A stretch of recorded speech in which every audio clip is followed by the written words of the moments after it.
May 40 here. So another disturbing story as a result of Charlottesville. Another TIKI torturer has apparently killed himself. So we have a story here from Colin Liddell. Death by Spencer. TIKI torturer kills himself after drugs bust. So a devoted follower Richard Spencer rose to his leader's summons and marched with his comrades arm in arm to Charlottesville in 2017. Has died after committing suicide. The young man, Teddy Joseph von Newcomb, 35, was in the front rank of the notorious TIKI Torch March on Charlottesville, served to raise Richard Spencer's profile in the national media. But the downside for von Newcomb of serving his Führer was that he became an unemployable loser and drifted into drug smuggling for chump change. He was facing trial for smuggling 15 kilos of deadly opioid at the time of his death.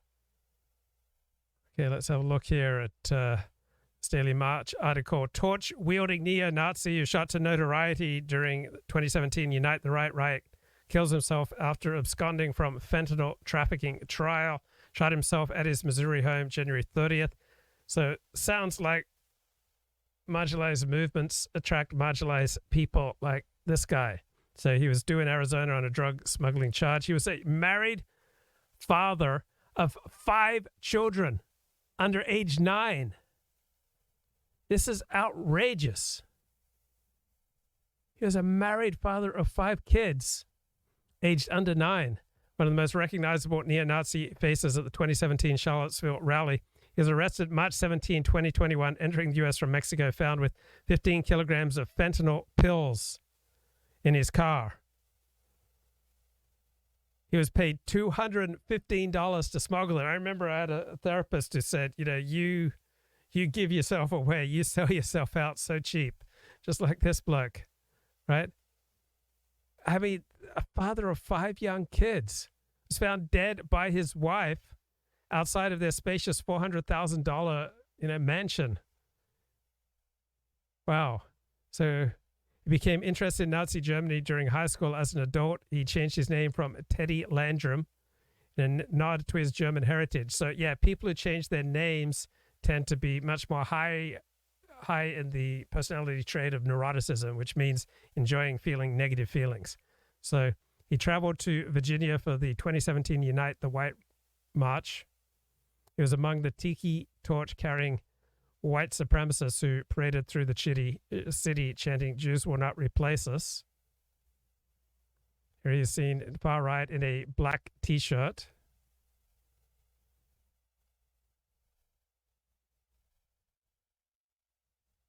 Right, counter-protester Heather Heyer was killed. Von Newcomb was among a group of white supremacists who beat a black man almost to death. He told his local newspaper that he supported Donald Trump. He adopted the white supremacist worldview that whites now being disadvantaged. Well, everybody can make a very good claim to being disadvantaged. I mean, I can make claims to being disadvantaged. So I'd like to think that I don't tend to resonate with grievance and resentment. But when I think about how my life is being crushed, say, by my addictive tendencies, or my life is being crushed by my under-earning tendencies, or how my life has been crushed by the vegetarian diet that I was raised with. So I had a lifetime of poor health until about 20 months ago. So he says, I don't mind showing solidarity with white people. You have to pick your side. You have to throw your support behind the army that is fighting for you. Said that his wife, who did not attend the Charlottesville rally, was more hardcore and further to the right than he was. Politics is violence, and women shouldn't be involved in violence, he said. They should leave that to the people who do violence best, which are the men. Something were to happen to me, that would be rather bad. But if something would happen to both of us, that would be catastrophic for our children.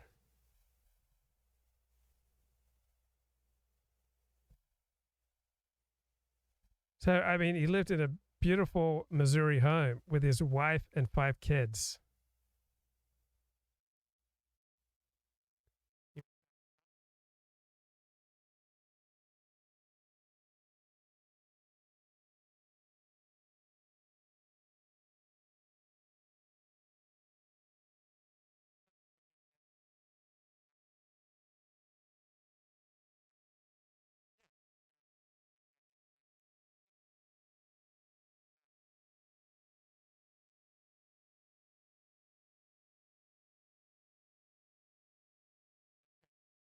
Whoa, let's go back to looking at this article here by Colin Liddell. Well, when he says Jews will not replace us, Colin Liddell says it looks like what the Jews couldn't do, von Newcomb did himself.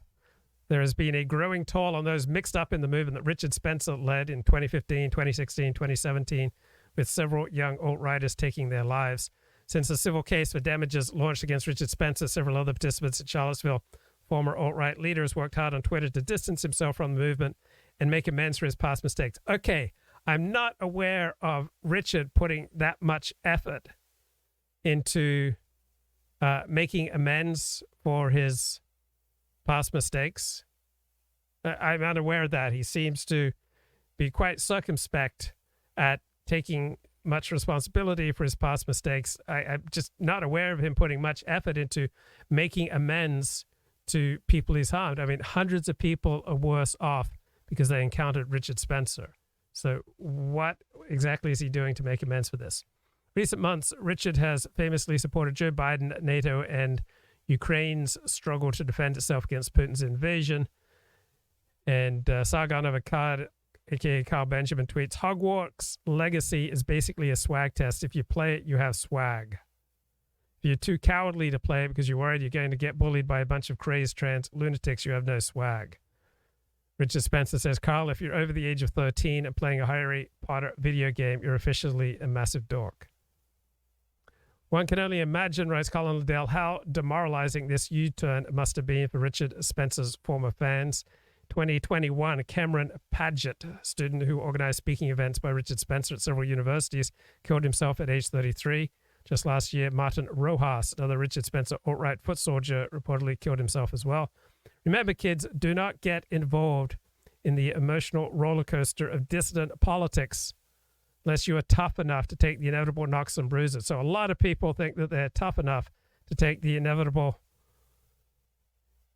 bruises that come from participating in alt-right politics. When push comes to shove, it doesn't seem to work out that way. Welcome to Tucker Carlson Tonight. East Palestine, Ohio sits directly on the border of Pennsylvania. It's just feet away. So anything significant that happens there in East Palestine, say a toxic mushroom cloud rising thousands of feet over the town, is certain to affect the state next door. And that's why 3 days after a train derailed there, spilling a great volume of dangerous chemicals onto the ground and into the water, Josh Shapiro, the governor of Pennsylvania, held a press conference about it.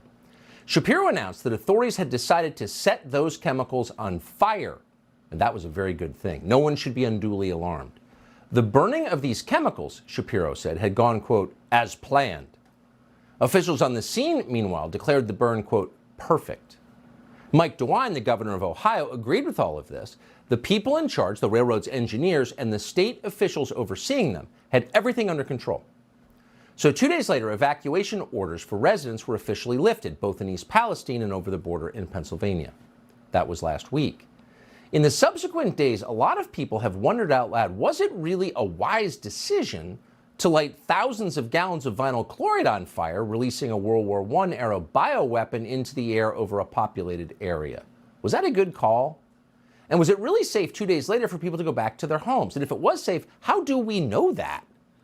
Is anyone in charge actually monitoring with any accuracy the level of deadly chemicals in the air, ground, and water in and around East Palestine? Well, no, apparently nobody is. And that's highly upsetting when you think about it. Talk about a failure at all levels. The first duty of government is to protect its citizens. So it's bad. And it's very bad news for reckless politicians like Josh Shapiro and Mike DeWine, who may have helped make this disaster much worse. So tonight, both DeWine and Shapiro are desperately trying to revise their previous statements about the so-called controlled burn. Both have now decided that the toxic mushroom cloud over East Palestine, the one they signed off on and endorsed on television, was actually a bad thing. It didn't go as planned. It wasn't perfect. And both governors have now identified the villain here, not as themselves, no, of course not, but as the railroad, Norfolk Southern. Both are considering lawsuits against the company. In an act of amazingly brazen butt covering, Josh Shapiro even wrote a letter to the White House and the Transportation Department, claiming that Norfolk Southern was, quote, unwilling to explore or articulate alternative courses of action to their proposed vent and burn. It was very obvious, he says, that there was probably a, quote, safer overall approach for first responders, residents, and the environment. That was very obvious. He just never said anything about it. It's remarkable. And for the record, we are not defending Norfolk Southern here. We're only pointing out that Norfolk Southern had the strong endorsement of Josh Shapiro and Mike DeWine when it set those chemicals on fire and caused the mushroom cloud. And by the way, the Biden administration endorsed it too. According to Pete Buttigieg, Biden officials were on the scene. Yet somehow they never said a word about the mushroom cloud until pictures of it evoked outrage on social media. And of course they didn't. They didn't even notice. It had nothing to do with equity or climate change. East Palestine is a poor white town that voted for Trump, so honestly, who cares? No one in the Biden... Okay, so if you've seen the movie White Noise, all right, it's on Netflix. It's based on a famous Dom DeLillo novel. It's all about a scholar of Hitler and his rising academic stardom, and then this toxic airborne event, hits near his home. And that takes up much of the movie, so it's White Noise. All right. I just learned about some awful, awful racism going on in this country. I want to do everything I can to fight it. Guys, the racist idea that changed American education. Pretty upsetting stuff here. The racist idea that changed American education. Written by Matt Barnum for The Highlight by Vox. Narrated by Jonathan Davis. Almost exactly 50 years ago, Alex Rodriguez got his 15 minutes of fame when he was in 6th grade. Now 61, Rodriguez recalls when news media swarmed his family's small home in West San Antonio in 1973. There was everybody and their grandma. Okay, this is not Alex Rodriguez, the baseball player. This is just a Joe Six-Pack, Alex Rodriguez. As far as reporters all over the place, he said. At the school, at the house, at the neighborhood. They were just going crazy. The TV crews had cameras, he recalls, that were bigger than a bazooka. In a way, the reporters were there because of him. In 1968, his father, Demetrio, had sued the state of Texas for underfunding his son's school district, which was predominantly made up of low-income and Mexican-American families. Alex recalls the 3rd floor of his elementary school being condemned. When it rained, water would pour down the stairs. Okay, so should all schools just be funded equally? Is that essential? And I would suspect that more funding would lead to better educational results, but does that correlate highly or to an insignificant degree? Right? Will people sacrifice for outsiders, or will they be more at ease with paying high rates of tax if it goes to helping their own community? What about groups who habitually underperform and so take far more in government, welfare payments than they ever produce in, tax receipts? Just from my understanding of the literature, yes, spending more on education can help, but it doesn't correlate very highly. All right, the bang for your buck with educational spending, from my understanding of the scholarly literature, is rather modest. 3 or 4 students shared one textbook. The lawsuit, filed by Rodriguez and a number of other parents, remarkably had reached the Supreme Court. Civil rights groups were hoping, and some reporters expecting it to be, the Brown versus Board of Education of the 1970s, as a front-page story in the Wall Street Journal put it. Okay, Brown versus the Board of Education, 1954 Supreme Court decision that ruled segregated educational facilities illegal. So if you just leave people alone, they tend to segregate. Not 100%, but there definitely seems to be a fairly strong drift towards segregation. Look at where people like to worship, all right? I grew up a Seventh-day Adventist in Southern California. There are Filipino Seventh-day Adventist churches. There are Korean Seventh-day Adventist churches. There are Chinese Seventh-day Adventist churches. There are Mexican Seventh-day Adventist churches. There are, Black Seventh-day Adventist churches. All right, so people overwhelmingly prefer to self-segregate when they're left alone. Brown versus the Board of Education says we cannot leave people alone. We must hector them. We must bully them. We must use the full force of the law to deny them their own natural inclinations towards segregation. But as the case wound its way through federal court, a nascent counter-idea was blossoming. Maybe, an influential cadre of social scientists claimed, it didn't matter how much money schools spent. In fact, maybe... Nascent. I thought nascent meant new. Is it really a new idea that educational attainment isn't, primarily a matter of spending? So yes, nascent. Nascent. Means just coming into existence.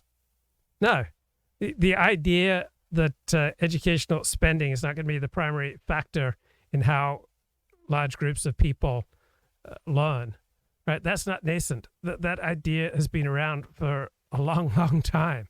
Right? There's nothing nascent about it. To be on the right is to understand hierarchy, is to be at ease with different groups having different gifts. And to be on the left is to think, these new innovative ways that we have for organizing things, that they're better, that we can overturn thousands of years of tradition, we can try new things, that, hey, if we just spend enough money. So right now, currently, pretty much all public school districts in a state get, fairly equal amounts of funding. And yet, educational attainment by groups is just as stark as it was in the bad old days prior to Brown versus the Board of Education. How come, despite spending trillions of dollars to uplift low-achieving groups, that hasn't happened? The needle has not moved, despite spending trillions of dollars. Why? Schools weren't actually a key factor in what students learned. Maybe most insidiously. Yeah, maybe schools aren't the key factors, because we spent trillions of dollars subsidizing low-achieving groups without significantly increasing their scores. So two very low-achieving groups in Los Angeles, for example, 80% of the members of these low-achieving groups would fail to graduate from high school if we maintained traditional academic standards. And so despite the spending of billions of dollars, right, 80% of these groups would fail to graduate from high school. So despite spending trillions of dollars, right, we haven't budged the needle in achievement by low-achieving groups. That says to me that how much you spend on education is not the prime factor in how much kids learn. And as you listen to this article, you'll notice that they never struggle with that question. Is school spending the primary determinant of how much kids learn? That never comes up, right? Instead, they want to demolish straw men, which is, in this case, the argument that spending on education for poor kids does absolutely nothing, right? Anyone who says that spending on education for poor kids does absolutely nothing, right, that's obviously an absurd position. But the question is, how important, how much does spending on public education correlate with educational results? And that, another basic question they don't really wrestle with either. Poor children of color weren't likely to succeed in school, no matter how well funded their schools. So why is it only poor children of color? What about poor children who suffer from lacking color? Or what about Asians? There are plenty of poor Asians. Are not Asians people of color? And yet poor Asians from originally Japan, Korea, China have done incredibly well in America's educational system. This idea was spreading, appearing in academic journals and publications like The Atlantic and The Washington Post. A New York Times news article from 1970 included this startling line. In the case of a slum child, it read, citing supposedly cutting-edge research, his chances of learning to read were quite limited, even though large amounts of money might be devoted. Okay, we've spent trillions of dollars trying to educate slum children. So what have been the results? How well has that worked out for us? Right? Have we managed to tap into, this huge reservoir of unexploited scientific talent? Generally speaking, no, that's not what's happened. People tend to achieve according to the mid-level results between their mother and father, right? So good-looking parents tend to have good-looking kids. Musically gifted parents tend to have musically gifted children. Athletically gifted parents tend to have athletically gifted children. Smart parents tend to have smart children. To his education. 50 years ago this year, the Supreme Court cited some of that same research to rule against the Rodriguez family. The racist notion that children in poverty could not benefit from additional or even equal resources. Who says that they could not benefit at all? Right? That's obviously an absurd position. Right? The normal, reasonable, respectable, if you had to steel man the argument, is how much would they benefit from additional resources? So if you spend $100 to get, $1 extra in tax-based return, spending $100 to get an extra dollar, that's obviously a bad investment. So what is the investment payoff for spending additional trillions of dollars educating slum children above and beyond the trillions of dollars that we have spent so far, right? That's a normal adult question to ask, one that this Vox author, Matt Barnum, does not answer. May well have influenced the court's decision. The poor people have lost again, not only in Texas, but in the United States, because we definitely need changes in the educational system. And Matthew Rodriguez told one of the reporters that Alex recalls this. So poor people have lost again. So if they don't get more subsidies, they're losing again. I mean, what if we gave you $1 million, right? Do you think you could do some good things with it? What if we spent $300,000 on you, right? Are you losing because the government is not going to spend an extra $300,000 on you, or on you, or on you, or on me, right? If the government gave me $300,000, I could do great things with it. So this idea that despite trillions of dollars in social welfare spending to try to close the gap, the racial gap in educational test results, that if we only spent a few $1 trillion more above and beyond what we've already spent, that would just revolutionize lives, seems to me to be like a tad optimistic. The media soon left, and Alex went back to the same underfunded school. It was famous for a day or two, then that was it, he says now. Admittedly, the legal and practical. All right, that's how it is for everyone who captures news media attention. All right, I was interviewed 50, 100 times. I was interviewed by, ABC News, Fox, New York Times, LA Times, Entertainment Tonight, 60 Minutes, all right?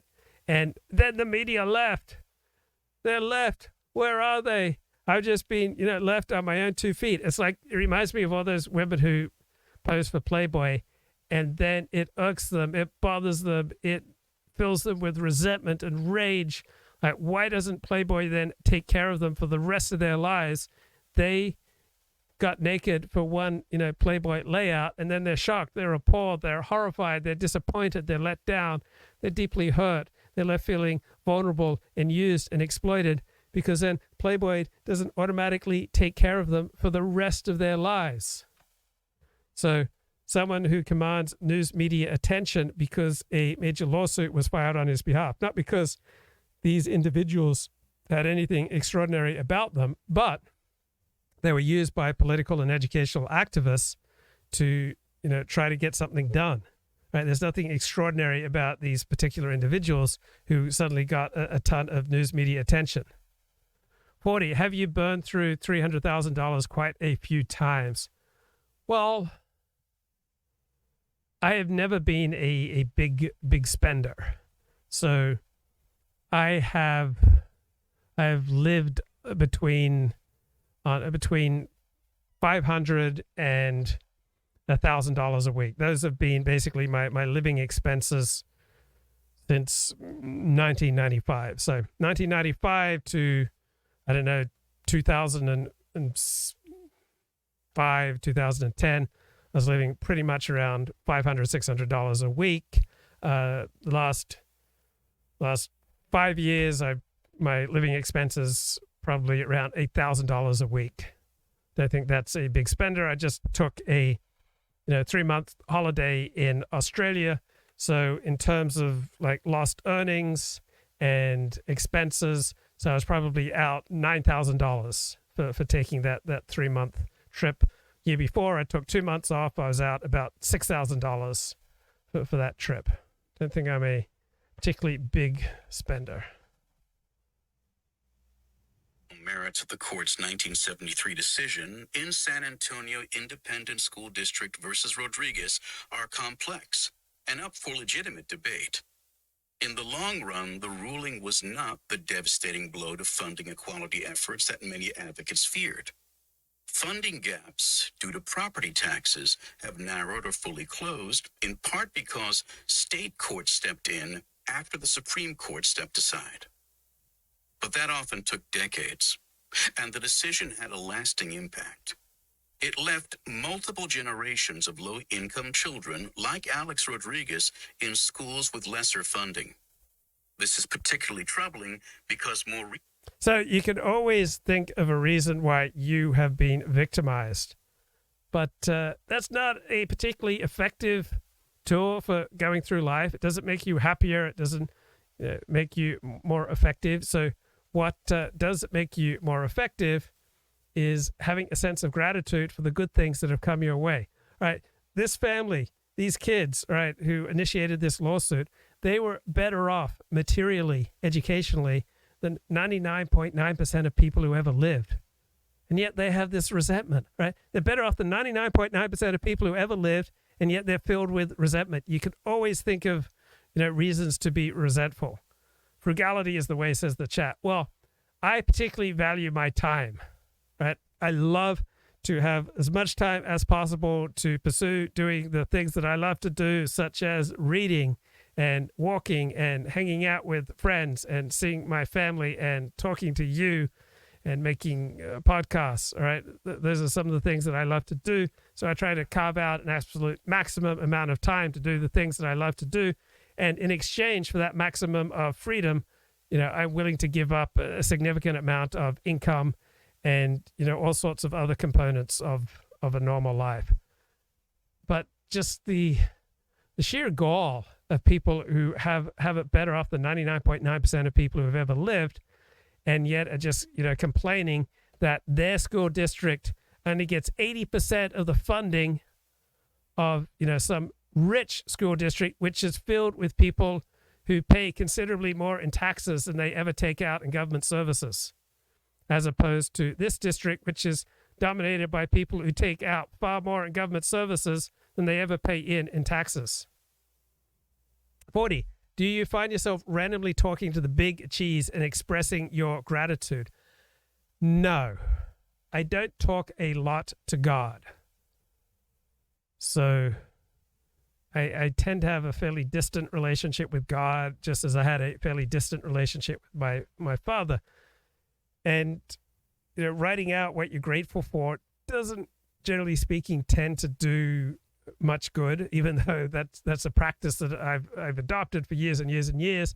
But upon further research, I realized it doesn't really do that much good. What's much more effective exercise is to write out what would have happened if certain things hadn't gone your way. Just like, what was that George Bailey movie? It's a Wonderful Life, where he was shown what his town would look like if he never existed. So think about all the great things that have happened to you and how easily they could have not happened, right? The opportunities that I've received that could have easily not happened. Or, how close I got to disaster and I didn't actually, destroy myself or destroy other people. So that kind of attention, like recognizing the bounties in your life and your good fortune, rather than just some rote recitation of gratitude, tends to help you out. And so if I want to get the most visceral, compelling, real experience of God, I get that in 12-step programs. It's like meeting God with skin on, when I get to hear from other people and share my own story, how we've all survived the dangers and the destructiveness of addiction. But that often took decades, and the decision had a lasting impact.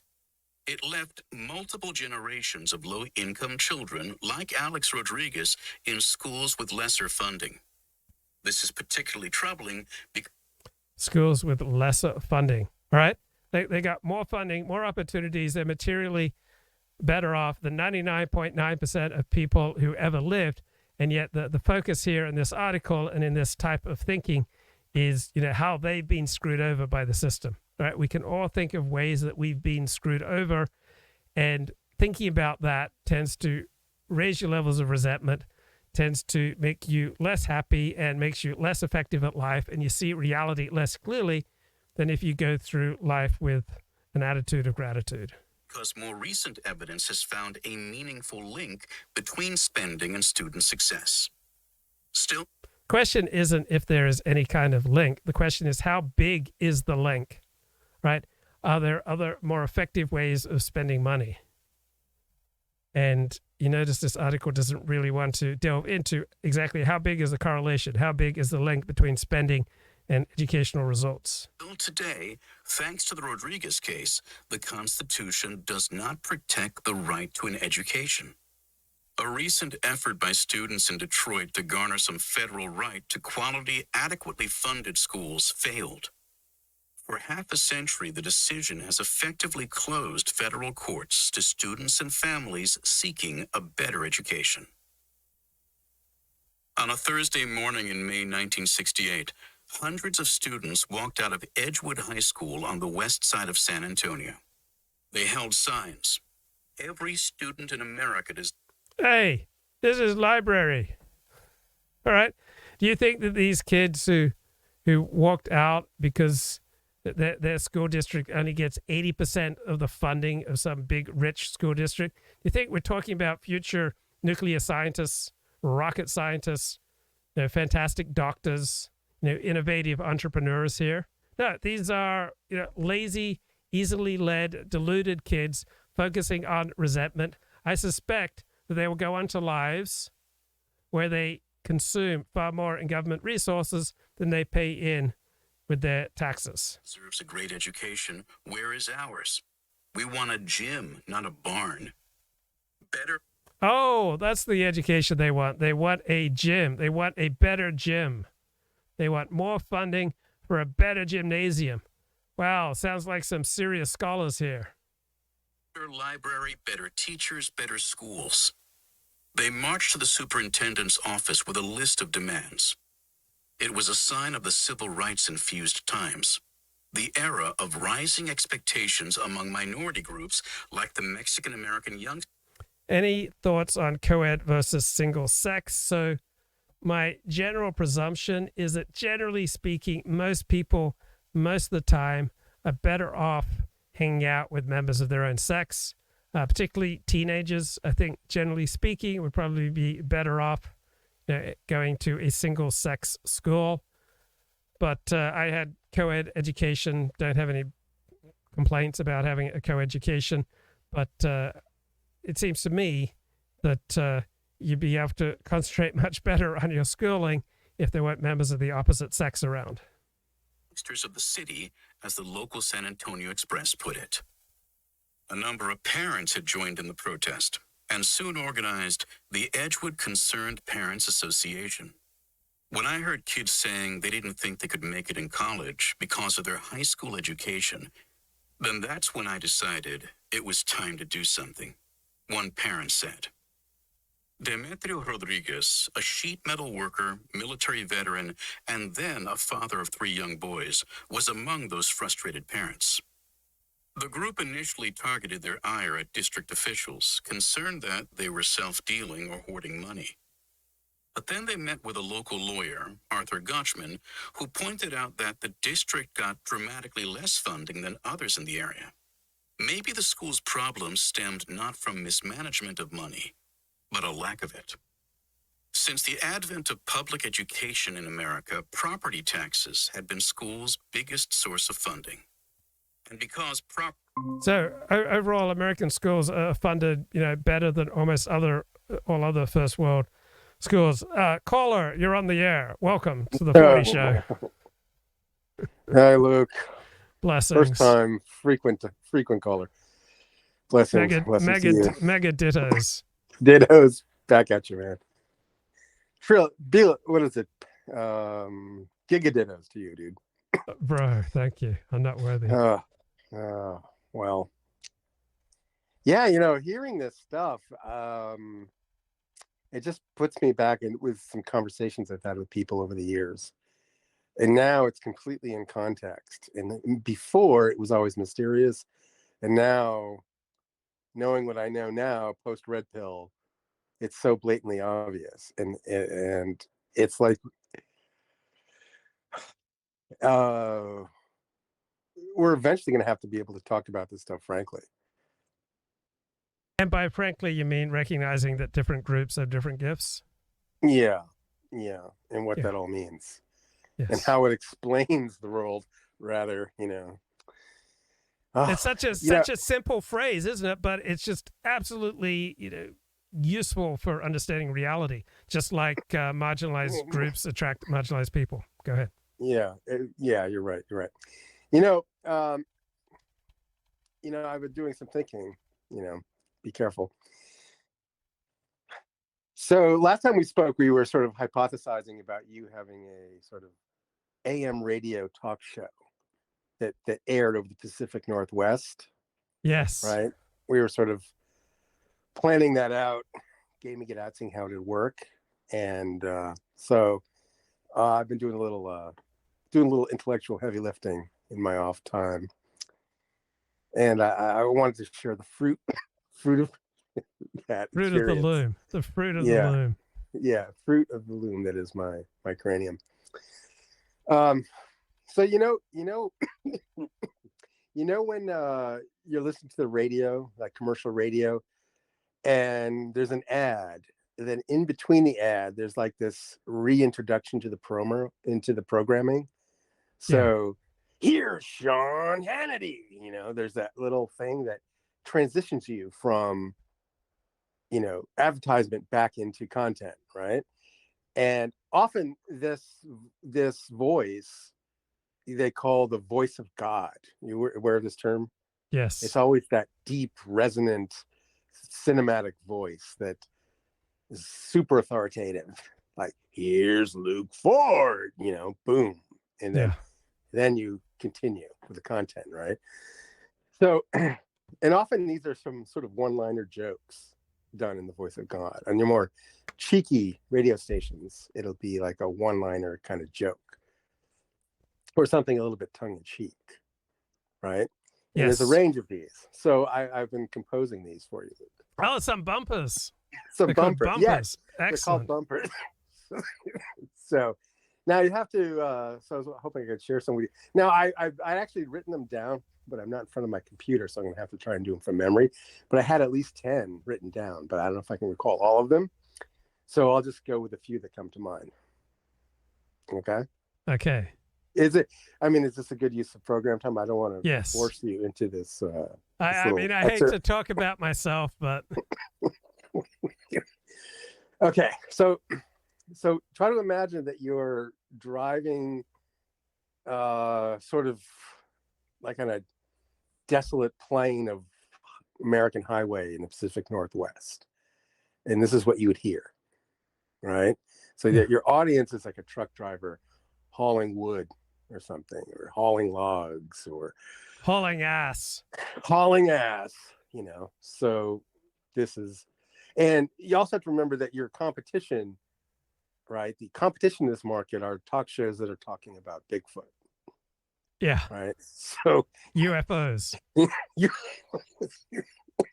And Bigfoot. So that's sort of the context that we're dealing with. So I think that's important. I guess in comedic terms, this would be called the setup, right? Yeah. So I'm giving you a little setup. So, all right, here's one. Here's what comes to mind. You're hauling wood, but he's got Talmud. It's Luke Ford, right? So you think that one's good? Yeah. All right.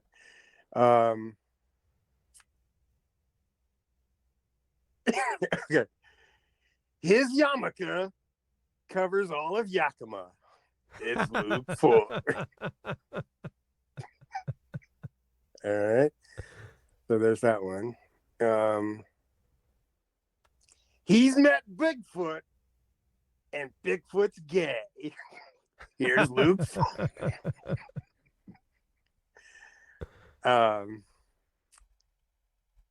Missed Luke? Don't worry. He's coming back here 1,000 times if he has to.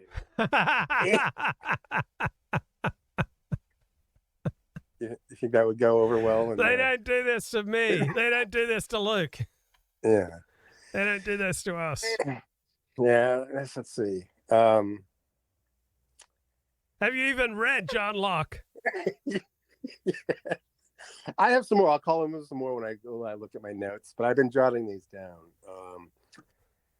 Some of them are quite good, but the ultimate answer to the eucalyptus question. Yeah, it's Luke.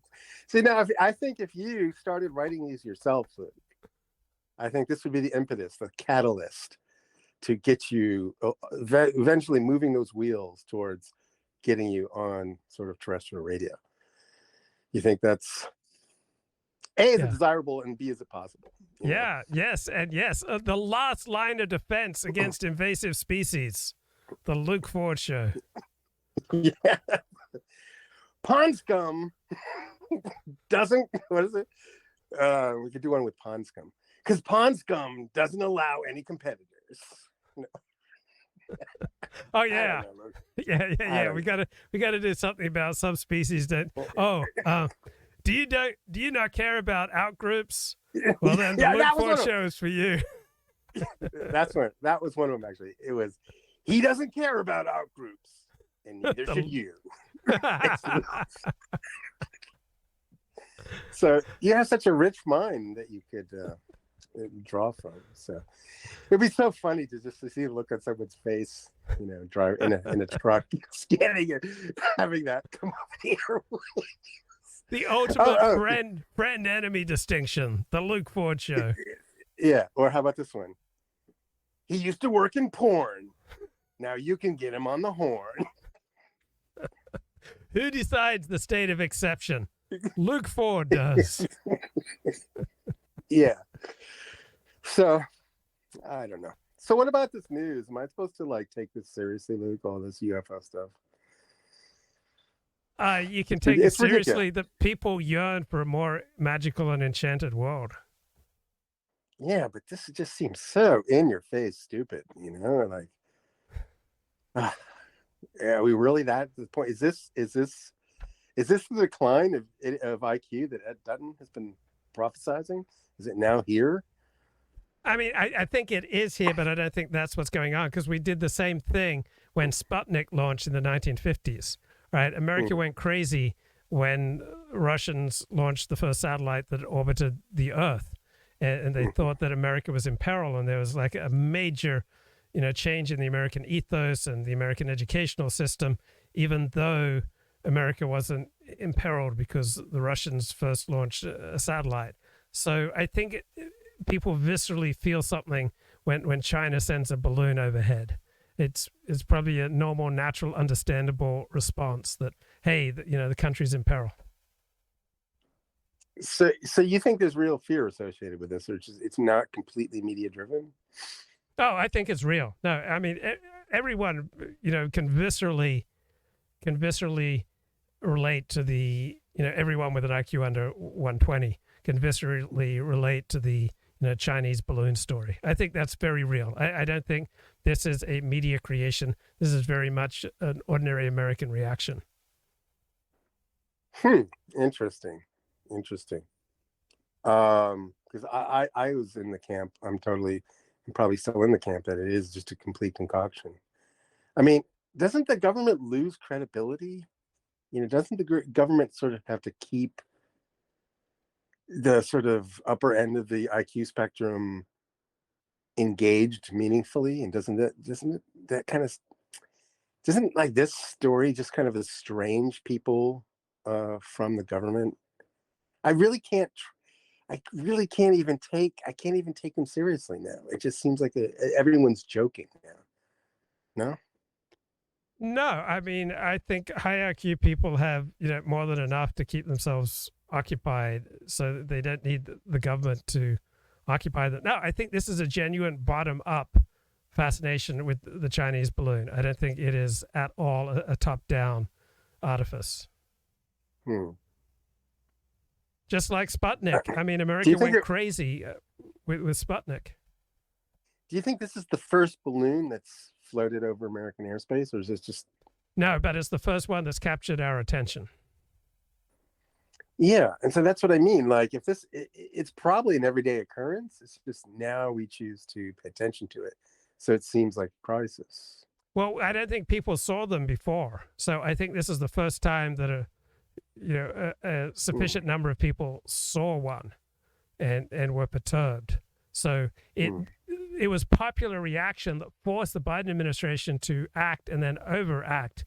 Now we've shot down, 3 harmless objects, probably a weather balloon and, some other harmless things, because popular reaction to this Chinese balloon just sitting over Montana, I think, forced the Biden administration's hand. So we're not nearly as autonomous as we think we are, because if a sufficient pressure gets put on us, we'll start doing all sorts of things that we would rather not. Yeah, I see what you mean. Like, they have to, but it sort of makes it seem like, because they've come in such quick succession, that it makes it seem like a Chinese invasion. It makes it seem like China's actually making belligerent moves against the United States, which I don't believe is the case. I don't know. I've checked out of the news. It's easy to get people riled up about outgroups. Yeah, the Luke Roof Ford law comes into play once again. So, but the other real story is like this train derailment explosion, and now there's one in Arizona. It's just like, why do these things sort of come in clusters like this? It's just so absolutely weird. Well, apparently there have been like 100 this year alone. I mean, this is just the most severe, but apparently train derailments are increasingly common, and it looks like we have people working to subvert our infrastructure and to impurify our vital fluids. Yes. Now, so you're saying there's been 100 derailments this year already? If I recall correctly from Tucker's show last night. But most are very innocuous, right? But this one happened to be carrying chemicals, and therefore it wasn't innocuous. Well, none of them are innocuous, but this seems to be the most severe yet. Yeah. I don't know. Yeah. And then there's, potential, like, Tucker was talking about the governor. Was it the governor's decision to light it on fire? And is he just over politicizing this? I mean, I could easily see someone saying, what should we do? Governor goes to the guy at the was it Southern Pacific, Union Southern, say, what do we do? And he says, We should light it on fire. And he's like, okay, light it on fire. It's not like the governor has like this crystal clear insight into what to do in the event of a chemical Yeah. spill. I mean, it seems like a terrible decision.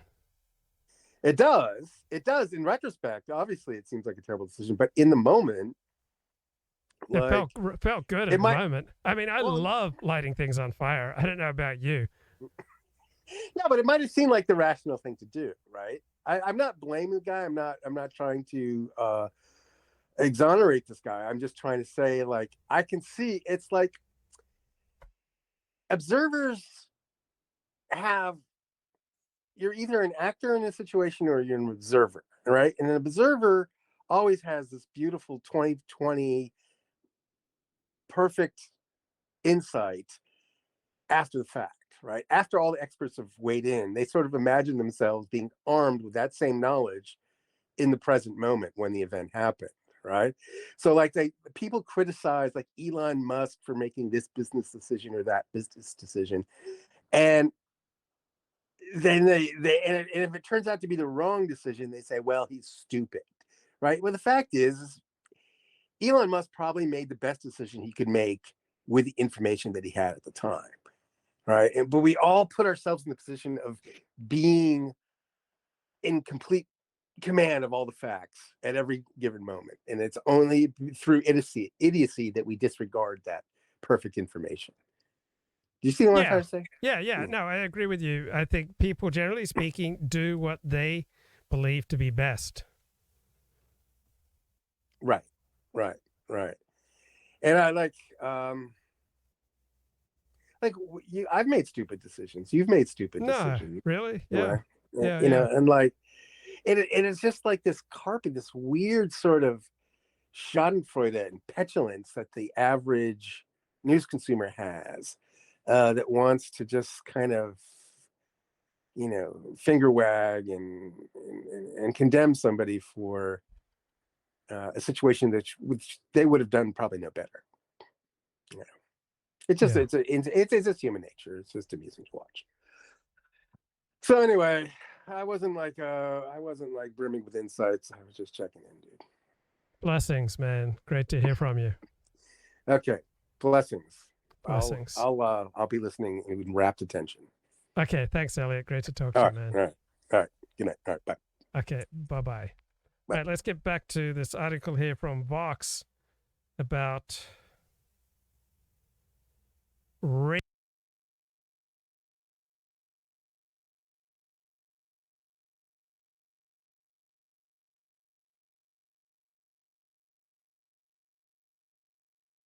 Whoa. Varied dramatically from place to place. School funding did too. Today, state funding has eclipsed local dollars for schools, reducing or even eliminating gaps in dollars due to property taxes. But disparities still exist in some places, and funding often isn't targeted to the highest need students. Nationally, the correlation between property... Okay, funding often isn't targeted at highest need students. So there are some students who you could spend $1,000 for every dollar you get back in return. And then there are other students for whom you could spend $1 extra and get $1,000 back in return. So what do you think's a better investment? Should we spend an extra $100 on students who will only on average give us back an extra dollar in tax? Or should we spend, say, an extra dollar on those students who can give us back an extra $1,000 in tax receipts? So I'm not so sure that we should be targeting school funds or social welfare at people who are the least likely to repay our generosity. Poverty was not perfect. In some places, especially big cities, expensive property sat next to deep poverty. But the link was strong enough to create large funding gaps between school districts. In 1972, the country's most affluent districts were spending 40% more per student than the highest poverty districts. The San Antonio area was a perfect example. Alamo Heights, an affluent northern part of the city which had kept Black and Hispanic residents out through racially restrictive covenants, had nearly 10 times the taxable property value as the Edgewood School District, which served. Wait, whoa. How could this racist district that kept out blacks and Latinos, how did it become so prosperous?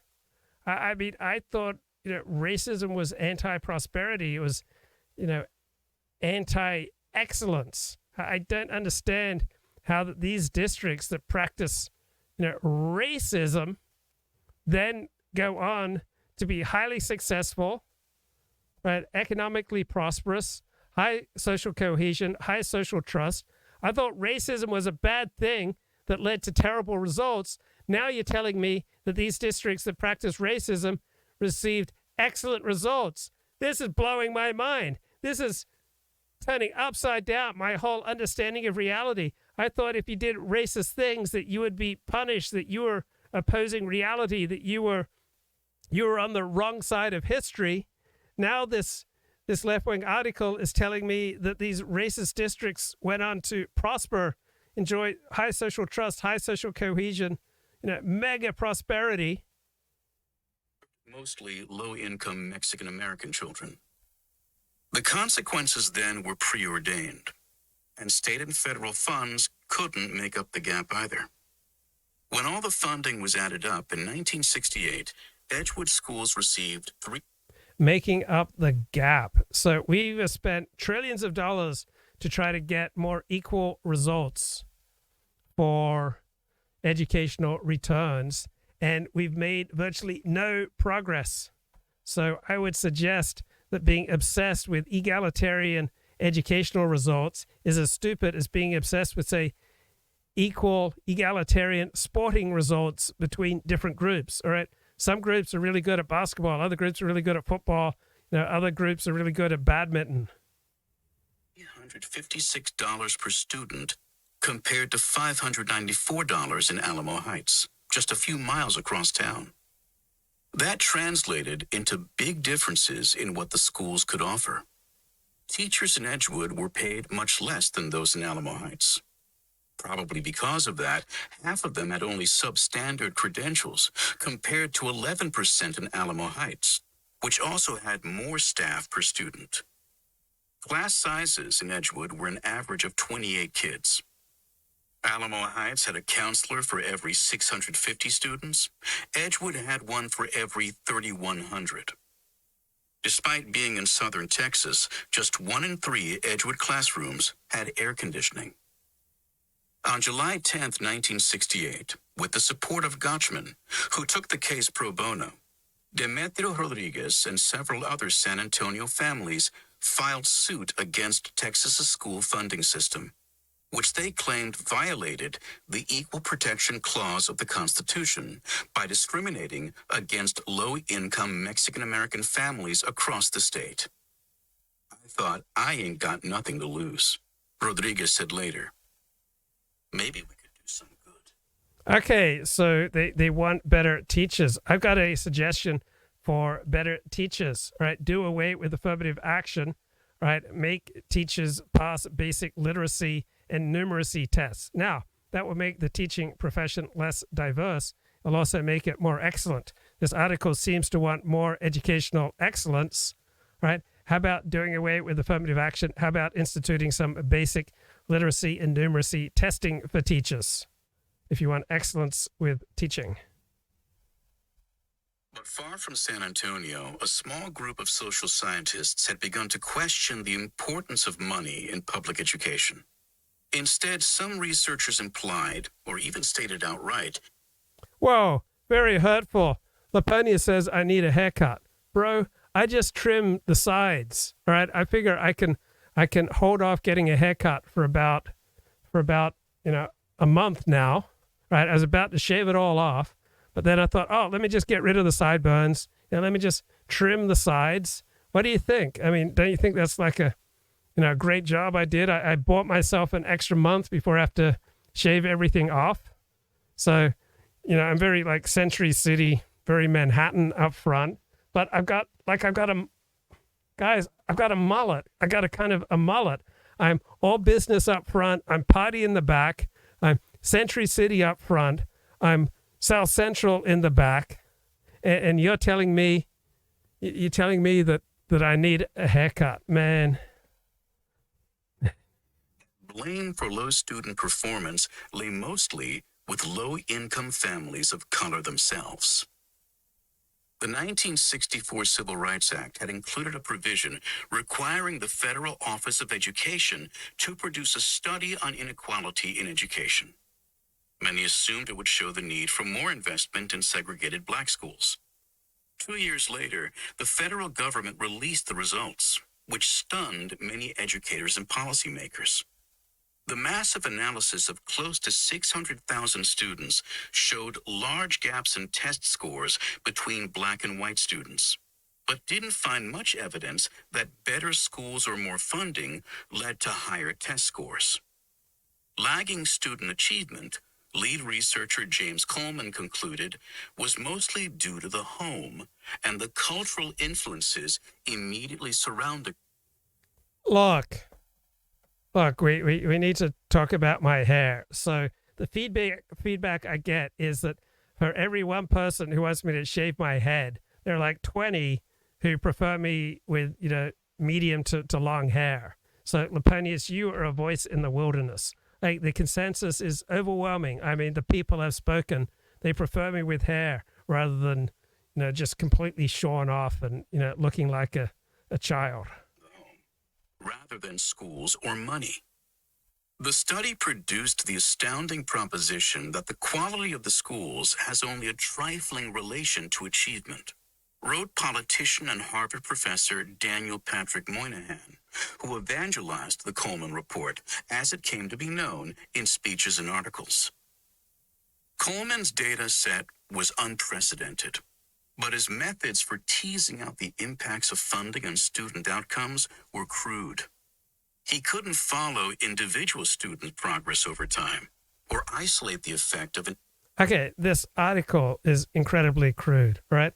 It doesn't even ask, let alone answer any of the basic questions I was throwing out there, such as, what is the correlation between educational spending and attainment? So what do we get if we spend an extra million, extra billion, an extra trillion on the education for slum kids, right? So this article seems rather crude, yet it's quite happy to hammer, real researchers as crude. Fusion of funding.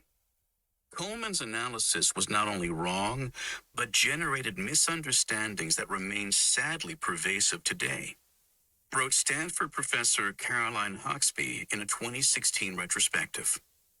Nevertheless, the report soon picked up widespread attention, discussed at congressional hearings, written about in newspapers and magazines, and pored over by academics.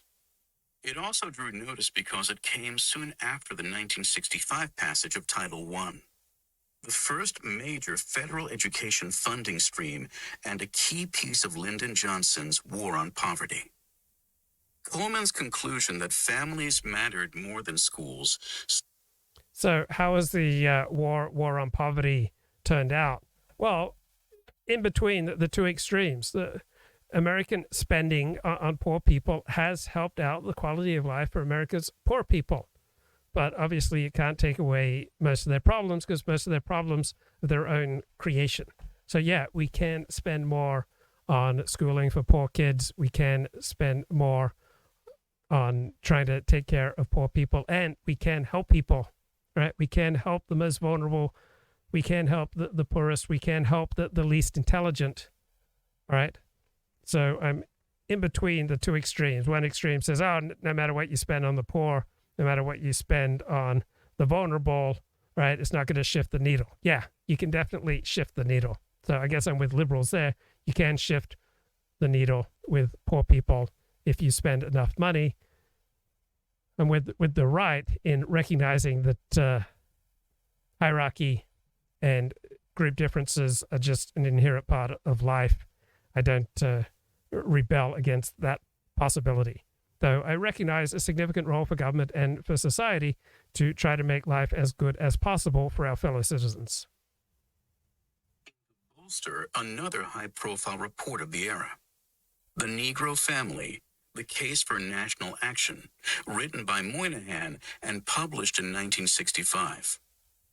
This controversial analysis claimed that a rise in single parenthood was at the heart of a tangle of pathology among black families. Moynihan said the point of the report was to spur government action to support low-income black households. But some civil rights leaders condemned the report as shifting the blame for racial inequality onto black people. In 1969, this implication became explicit in an academic article published. Look, either the research is correct or it's not correct, right? Moralizing about the research just does not seem terribly important to me, right? I kind of get tired of the rhetoricians and the people just making polemical arguments. I just want to know what works and what is true. University of California, Berkeley psychologist Arthur Jensen. He claimed that IQ is nearly fixed at birth, and that therefore... Well, virtually everyone who studies the topic will tell you that IQ is virtually fixed at birth, right? So that's either true or it's not true. And from my understanding of the evidence, the evidence overwhelmingly says it's true. So you may not like it. It may seem immoral to you. Reality may seem racist, ageist, sexist, homophobic, Islamophobic, bigoted, right? Reality may be that way, but reality is, and we have to adapt to reality. Extra funding for poor and black children was doomed to fail because of what he viewed as their genetically low intelligence. This flagrantly racist argument was a sensation, garnering widespread. Okay, so either this racist argument is true or it is false. That's what's important, not whether or not the argument is racist. Press coverage. Can Negroes learn the way whites do? Was the headline in U.S. News. Born Dumb followed Newsweek. Intelligence. Is there a racial difference? Asked Time magazine. The New York Times magazine sympathetically profiled Jensen, describing his severely trying moments of being accused of racism. This was a sign of the times, too. The heady optimism that the federal government could quickly end poverty and educational inequality had waned. So which perspective has aged better, right? The government can eradicate group differences, or that group differences are just hardwired and perhaps dominantly genetic. All right, we haven't shifted significantly group differences from the 1950s till today, even though the United States has spent trillions of dollars trying to do so. So this bad perspective that different groups have different gifts, yet it persists and is validated and verified by oceans of data, even though it's racist. The liberal coalition that had supported civil rights and Johnson's war on poverty had splintered amid white backlash and the Vietnam War. Riots rippled across American cities. White intelligentsia cast about for explanations for the persistent challenges of poverty, urban... Okay, I've got an explanation for why riots happen in America, right? I will tell you that America's racial problems are pretty much the same as the world's racial problems. It's just that America has, say, more races and more particular races than, say, other countries. And so we have more of the gifts and more of the problems that come with different groups of people. So if you maintain law and order and you crack down on infractions of law and order and you jail people who break the law for a long time, you will have a much more peaceful society. But when you dial back on punishing super predators will be even more predatory, right? We made significant strides reducing America's crime rate in the 1990s, all right, by passing things such as California's 3 strikes law, right? You take the 1% of the population that is most responsible for violent crime and other horrible crimes, and once these people commit a horrible crime, you put them away for a very long time, you will crush America's crime rates, right? And you will crush the lawlessness that goes with, this kind of widespread rioting. And racial inequality. Some landed on a convenient age-old answer: the deficiencies of poor people of color. It's not a matter of deficiencies, right? It's a matter of, do different groups have different gifts? Do people who evolved in different areas, largely isolated from the rest of the world, right, develop certain statistically verifiable patterns, right? It's not a matter of saying this group is bad, this group is good, right? Different groups evolved to be better or worse adapted to the particular environment that they and their ancestors lived in for hundreds of thousands of years. That's how in 1970 the Times could declare a slum child uneducable. Similarly, a 1970 Wall Street Journal news piece said that Title I funding to help students in poverty had produced negligible results. Lower test scores among children of color could be explained by either genetic or cultural factors, the article claimed. In the introduction to a 1971 cover story on IQ, the editors of The Atlantic claimed that Moynihan, Coleman, and Jensen's reports, 3 landmark social documents, had collectively called into question policy efforts to address racial inequity in education and elsewhere. Well, I know one thing you can do to reduce these unequal outcomes is that you can take poor kids away from bad neighborhoods and bad parents, right? But that's what we now castigate as the stolen generation, right? These half-breed kids often, or Native American kids or indigenous Australian kids, were taken away from homes where they were getting routinely sexually abused, raped, beaten, right? Brought them into a situation that was much kinder, gentler, nicer to them, and reared them with skills. And this was castigated as the stolen generations, but it's just that type of government program to take poor kids out of abusive homes and try to rear them in something better, right? That will reduce these inequities. Getting rid of racist laws had not eliminated economic and educational inequalities. Presumably, they wrote, because of internal barriers. A 1973 front-page Washington Post story opened with this analogy. The doctors, you might say, keep telling the parents that their child's case is hopeless, that no amount of money or variety of remedies will add up to a cure. The piece was accompanied by a picture of a black student in a remedial reading class. There were other legitimate reasons to question the efficacy of school spending, including a 1969 report from the NAACP concluding that Title I dollars were often being misused. The Coleman report, although methodologically flawed, was among the few empirical examinations on whether more money led to better schools. The problem was that some pundits and researchers had leapt from these early results to write off the impact of schools and funding altogether. A number of black academics and writers tried to combat this fatalist brand of social science. Such studies are a throwback to the... Okay, so you get all these negative, pejorative terms about a type of science that you don't like, right? Isn't this anti-science? I mean, fatalist science is either true or it's not true, right? Isn't that what's important, whether it's true or not true? Instead of throwing all sorts of pejorative terms at scientific investigations, studies, and scientific results that you don't like. I thought we were supposed to be pro-science, guys. How can you be against the science? I'm confused. 19th century theorists who adopted social Darwinism, the survival of the fittest, as a means of bolstering the privileged classes of society, wrote Vernon Jordan in the Chicago Defender, a black newspaper. Now this old and ugly tradition is being revived. But this critique...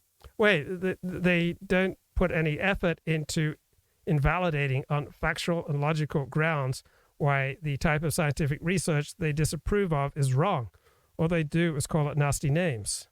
Much less attention from journalists and policymakers than the new educational fatalism, which had already migrated up to the White House.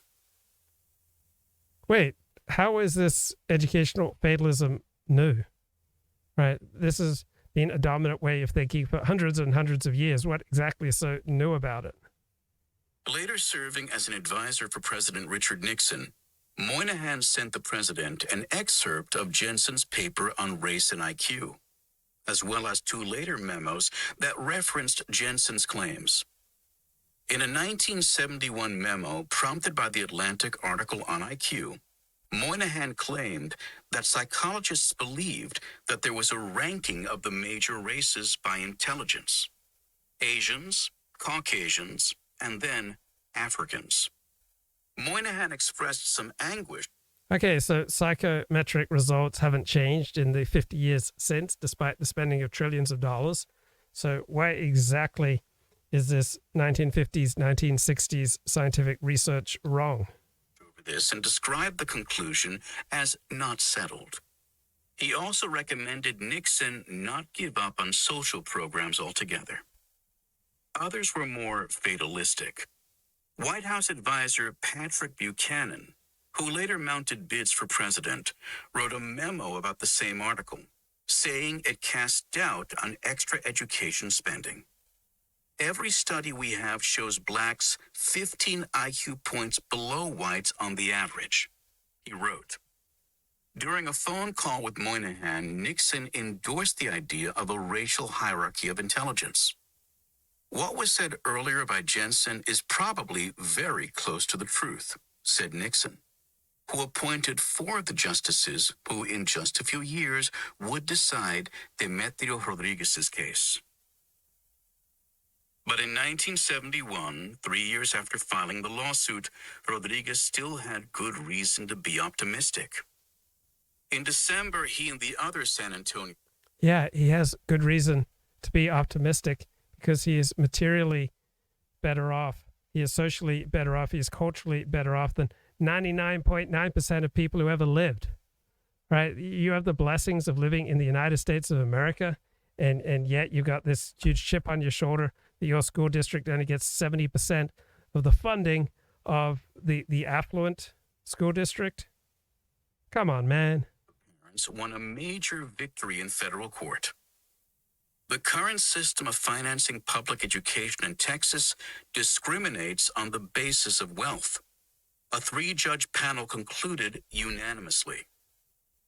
You know what also discriminates on the basis of wealth? Life. You know what also discriminates? Reality. Reality is constantly discriminating. Right? The more you live in reality, the more you recognize discrimination all around us. Discrimination is just woven into the universe. Doesn't mean that there aren't times where you don't do things about it, where you don't try to ameliorate it, even pass laws against it. But this idea that if something is discriminatory, it's ipso facto bad, strikes me as silly. It's like bewailing the laws of gravity. The question of whether more money could improve schools did not even come up in the decision. Texas decided to appeal the ruling to the Supreme Court. The stakes were high, not just in Texas, but beyond. Numerous other lawsuits had been filed against property tax-driven funding schemes across the country. But they were on a collision course with the new social science about the limits of school funding. In a column for the New York Times, Moynihan wrote that while he sympathized with the Rodriguez plaintiffs, equal funding would not help schools. The least promising thing we could do in education would be to spend more money on it, he declared. Okay, so that's overstating the case, right? Denying that spending more money will have zero effect is silly. The question is, how much of an effect, how much of a correlation? The article was cited in the Texas brief before the Supreme Court. It was possible to argue against the lawsuits based on legitimate questions about funding and outcomes. local control, or the constitutional issues at play. But at least in some cases, arguments lapsed into fatalism. In the view of many, a 1971 Time story about the case claimed, the true sources of educational deficiencies are rooted in the more basic inequalities among people.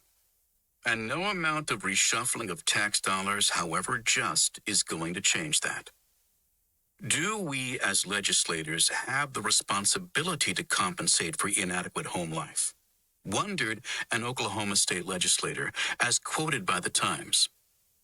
It was easy to miss, but phrases like inequalities among people and inadequate home life were suggesting that children of color or children in poverty could not be expected to achieve high levels of academic performance.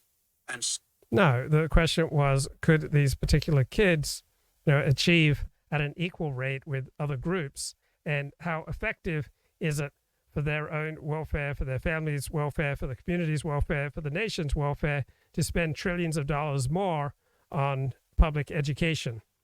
Could these funds be used more productively elsewhere? It would be fruitless to make funding more equal. One civil rights group was so concerned about the schools don't matter narrative that it held a press conference in 1972 to beseech courts not to rely on this research. Such studies amounted to a sophisticated type of backlash to efforts to address inequality.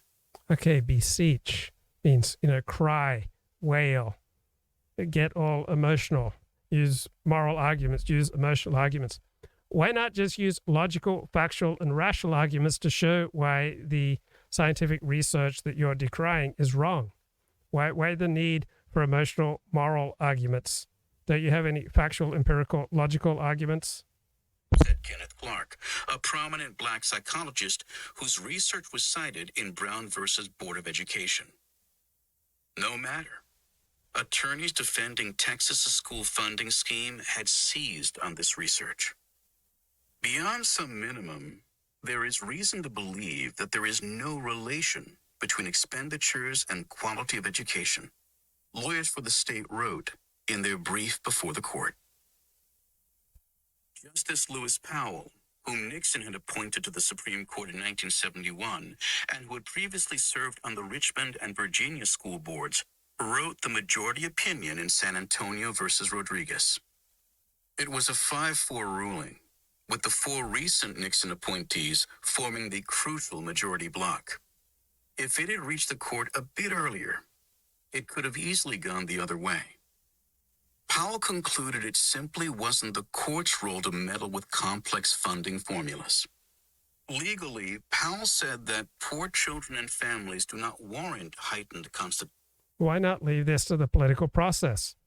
If people want, this funding, let them vote for it. Right? The left supposedly is, deeply concerned about democracy. Right? Our democracy is at threat. Notice there's no concern about democracy in this article.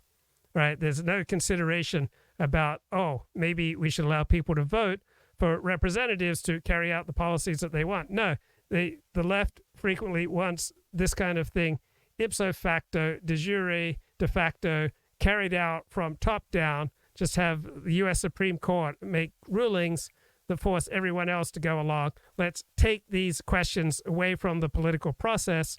Our society would be better off if we were effectively less democratic. There were fewer and fewer things that we could vote for. We need these questions decided by experts who are on the left. That's the left-wing agenda exposed here. Protection from discrimination, and that education is not a fundamental right. Powell also raised questions about whether money matters, citing Coleman and Moynihan. One of the major sources of controversy concerns the extent to which there is a demonstrable correlation between educational expenditures and the quality of education, wrote Powell. The Los Angeles Times later reported that the issue of whether money mattered weighed significantly in the justice's thinking. Powell did not himself claim that poor children of color could not learn or that schools did not matter, but the growing skepticism about education. Nobody thoughtful, nobody intelligent, nobody adult argues that poor children of color can't learn. Right? That's not the discussion. Talking about what are the most productive uses of society's resources, and how much freedom are you willing to give up to achieve more and more equality? Was deeply linked to that very idea. The shadow of Brown versus Board of Education seemed to loom large in the case, but not in the way many expected. Enforcing desegregation had prompted a furious backlash and a host of practical difficulties that engulfed the court and litigation for decades to come.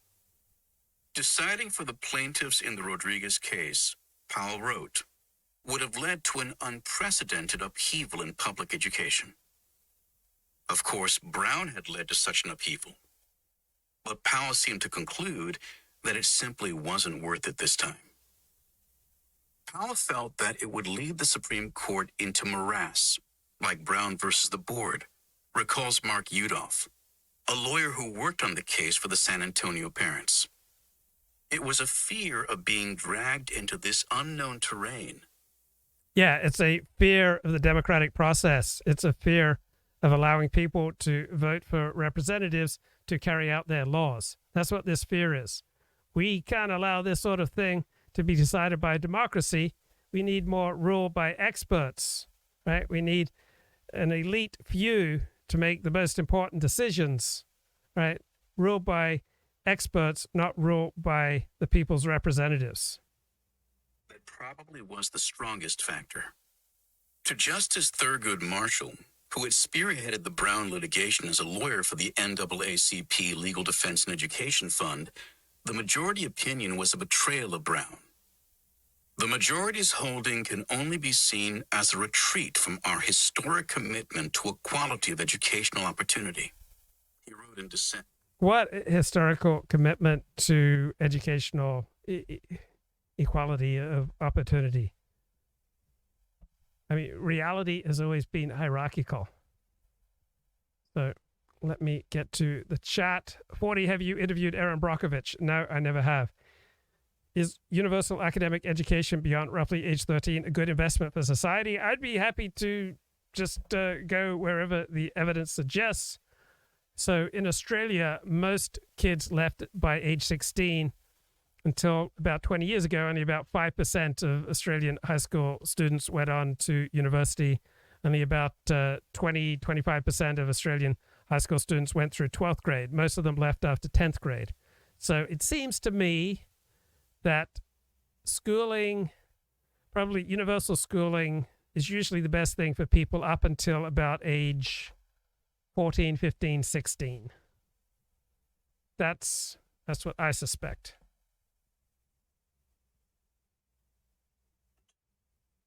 The case was over. There would be no federal right to an education, then or now. Dozens of lawsuits in lower courts were suddenly dead. I cannot avoid at this moment feeling deep and bitter resentment against the Supreme jurists and the persons who nominated them to that high position. Demetrio Rodriguez told the New York Times after the decision. The legal fights over... Okay, the guy's lucky enough to live in a country that provides him more prosperity, more opportunity that 99.9% of people in history have enjoyed, but he feels deep resentment about how his society has screwed him over. School funding were just beginning. After the loss in 1973, lawyers and advocates shifted their focus to state courts. They sued under state constitutions, which, unlike the federal constitution, typically guarantee some form of an education explicitly, and won a string of victories in a number of states.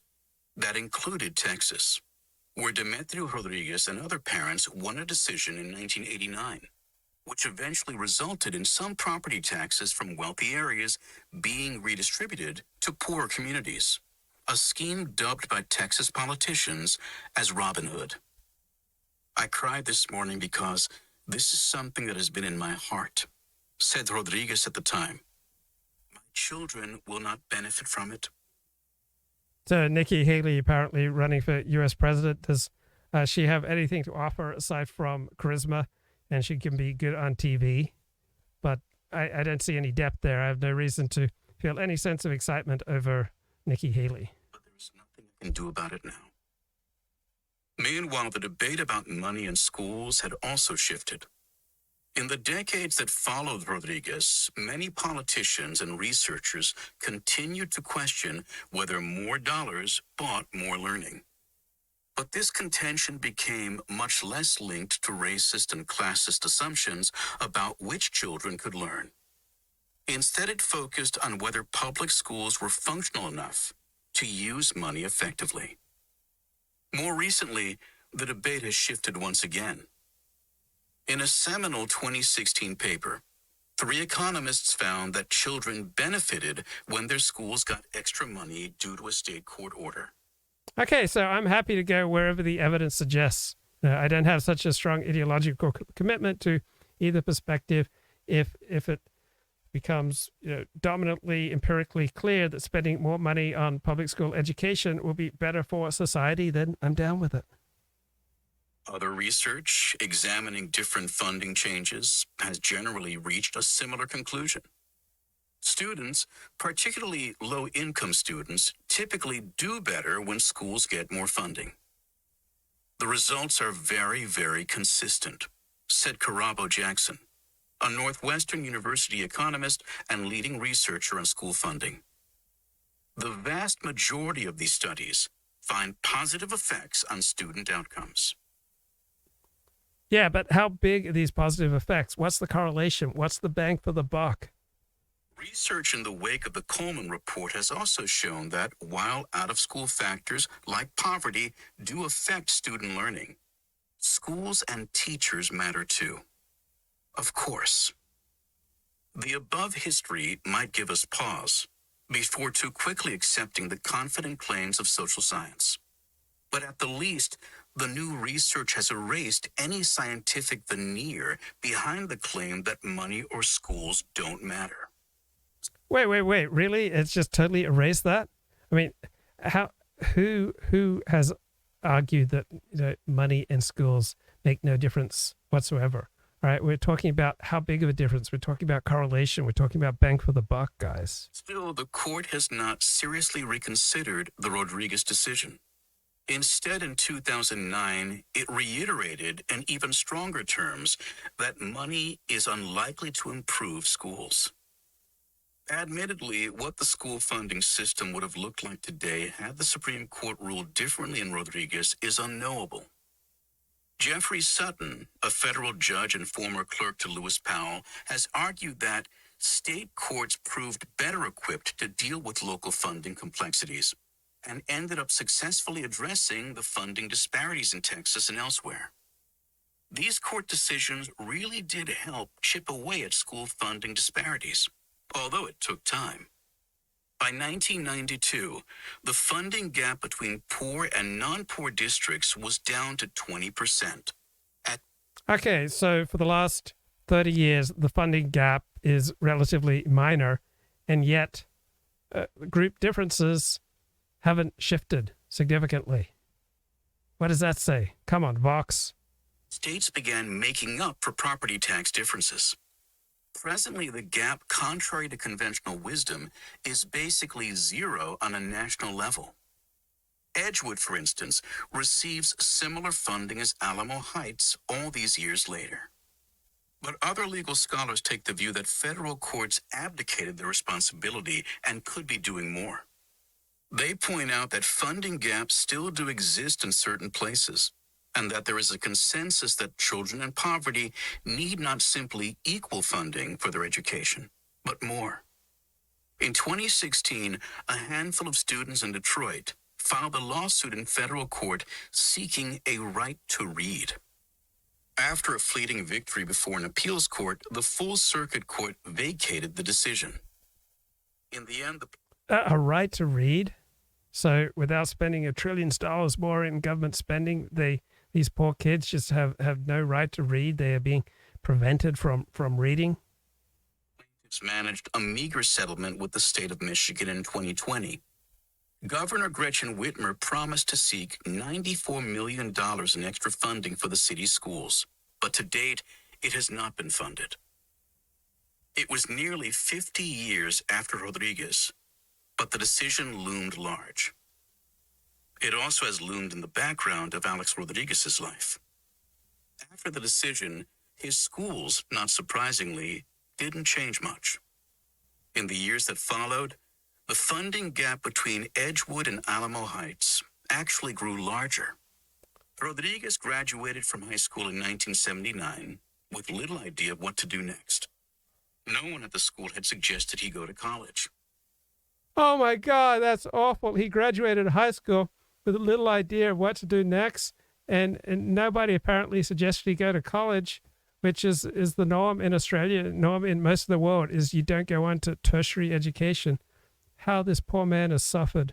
Oh, too awful for words. He doesn't even recall thinking that was an option.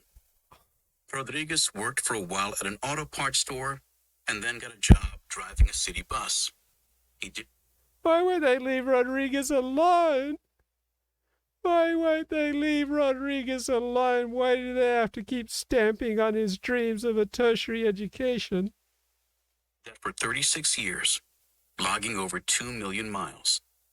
He retired just over a year ago. He lives a busy, fulfilling life now, running errands for his family, working on his truck, spending time with grandkids. He lives in the same house as his parents did, the one on which cameras and reporters and lawyers descended 50 years ago. He has what he needs and doesn't want more than that. He doesn't live with any regrets. But Alex Rodriguez also understands that he was shortchanged. Oh, the poor guy, all right? He drove a school bus, was it, for 36 years? He has everything he needs. But if his school district had just received 30% more funding, he'd be a rocket scientist. He'd be a nuclear scientist. He would have become a doctor or an attorney or an accountant or a CEO.